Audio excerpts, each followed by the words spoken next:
যেমনটি এনসিপির আহ্বায়ক নাহিদ ইসলাম অভিযোগ করেছেন যে উপদেষ্টাদের অনেকেই সেফ এক্সিটের কথা ভাবছেন, অনেকে নিজেদের আখির গুছিয়েছে, গণভ্যুত্থানের সঙ্গে বিট্রে করেছে। আবার এনসিপির আরেক নেতা সার্জিস আলম বলেছেন মৃত্যু ছাড়া কোনো সেফ এক্সিট নেই। হঠাৎ করে উপদেষ্টাদের সেফ এক্সিট নিয়ে কেন আলোচনা হচ্ছে? এর পেছনে কোনো কারণ দেখেন কি? হ্যাঁ, এটা তো একটা সহজ বিষয়। নাহিদ নিজেও তো উপদেষ্টা ছিল। ও যখন উপদেষ্টা ছিল, ও কি কাজটা করছে? আমাদের অনেক বড় একটা চাহিদা ছিল ইন্টারনেটের মেয়াদ নিয়ে, ইন্টারনেটের রেট নিয়ে। করতে পারছে? কিচ্ছু করতে পারছে? কোনো মানুষের চাহিদার বিন্দু পরিমাণ কোনো গুরুত্ব দেয়নি। এবং আমরা যেই একটা সেলফোনে 500 টাকা দিয়ে সারা মাস চলে যেত, আমাদের বাসায় ওয়াইফাই, অফিসে ওয়াইফাই, শুধুমাত্র পথের মধ্যে একটু মোবাইল ব্যবহার করি, তার জন্য 1100-1200 টাকার ইন্টারনেট ব্যয় করতে হয়। তাহলে আমাদেরকে এই পর্যায়ে নিয়ে আসছে নাহিদরা।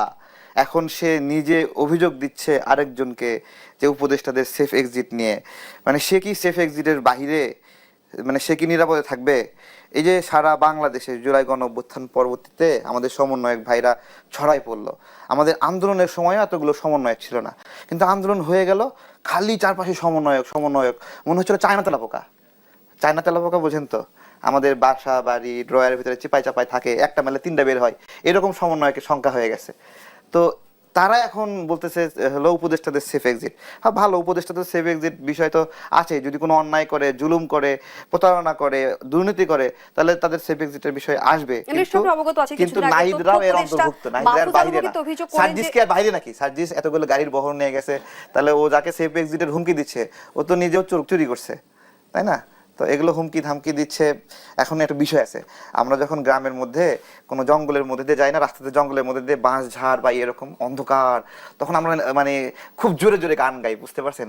জোরে গান গাই কেন? নিজের ভয় কাটানোর জন্য, ঠিক আছে, যে ভূত যেন আমার কাছে না আসে। তো নাহিদ সার্জিসরা জোরে জোরে গান গাইতেছে, বুঝছেন, যেন এদের উপরে বিপদ না আসে আর কি। তারা কিসের ভয় কাটানোর চেষ্টা করছেন? তারা যে ক্রাইম করছে, ক্রাইম তো করছে, মানুষকে তো কষ্ট দিছেই, মানুষের কাছ থেকে অর্থ করে নিছে। মানুষ কি শখ করে মানুষকে টাকা দেয় নাকি?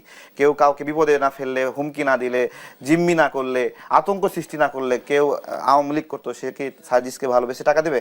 কেন দিছে? এগুলো মানুষকে কষ্ট দিয়ে দিয়ে নিছে।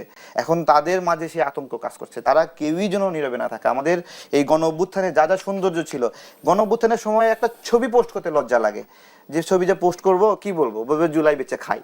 এই জুলাই বেচে খাই, এই ট্যাগিংটা পর্যন্ত আসলো কেন? এটাকে আমি নষ্ট করছি? আমি কি চাঁদাবাজি করছি? আমি কি মামলা বাণিজ্য করছি? আমি একটা মামলা কারোর বিরুদ্ধে দেইনি।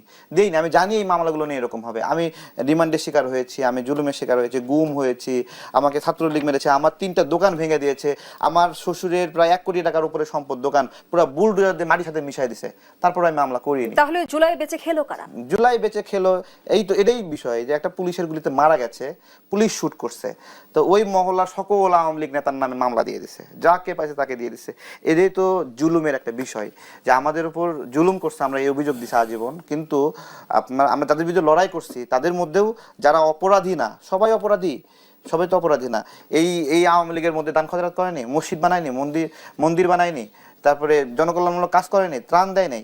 তাহলে সেই মানুষগুলোর কারণে তা আওয়ামী লীগকে আমি ভালো বলতে পারি না, তাই না? একটা ভালো মানুষ অনেক ভালো কাজ করছে, তার জন্য কি এখন আমি আওয়ামী লীগকে ভালো বলতে পারি? তেমনি একজন আওয়ামী লীগ অনেক খারাপ করছে, তার জন্য কি পুরা ইকোসিস্টেমকে আমরা বলতে পারি? রাজনীতি একটা সামাজিক চুক্তি, সেই সামাজিক চুক্তিতে একটা অপরাধীকে বা একটা পরাজিতকে কিভাবে আপনি ডিল করবেন, সেই